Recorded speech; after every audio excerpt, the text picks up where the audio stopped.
And I think I have the power to end this war. And I think it's going very well. But today I heard, oh, well, we weren't invited. Well, you've been there for 3 years. You should have ended it 3 years. You should have never started it. You could have made a deal. I could have made a deal for Ukraine.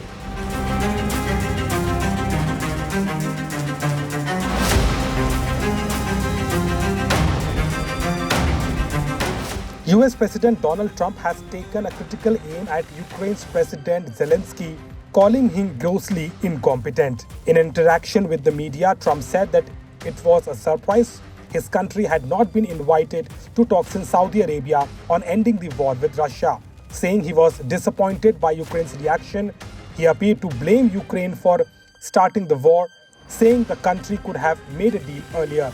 A full-scale Russian invasion sparked the war in Ukraine almost 3 years ago. The US president also said that he would probably meet his Russian counterpart Vladimir Putin this month.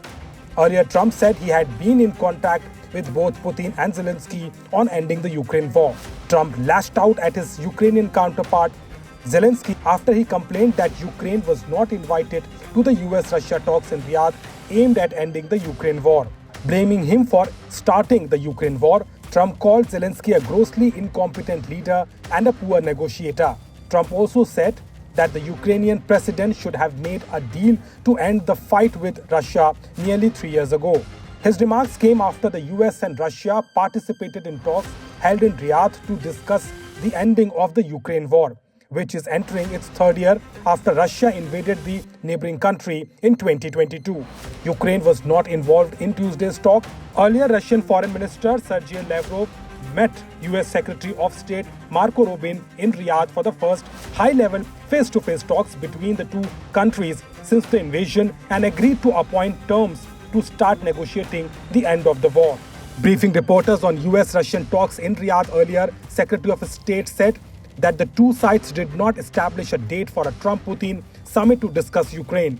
Rubio also said that there would be an engagement and consultation with Ukraine, with our partners in Europe and others. But ultimately, the Russian side will be indispensable to this effort. European NATO states who remain committed to supporting Ukraine against Russia have been smarting at being sidelined by Trump's unilateral peace initiative, which reversed the resolutory pro-Ukraine policy of his predecessor as President Joe Biden. On the other hand, Zelensky reacted to Ukraine's exclusion from the talks and said his country would not accept any outcome related to the Ukraine war. Trump's statement has come at a crucial time. He also said that Ukraine should hold elections. As Trump blames his Ukraine counterpart Zelensky for starting the war in his count, the reaction could be seen as his prediction for the end of Zelensky's rule in Ukraine.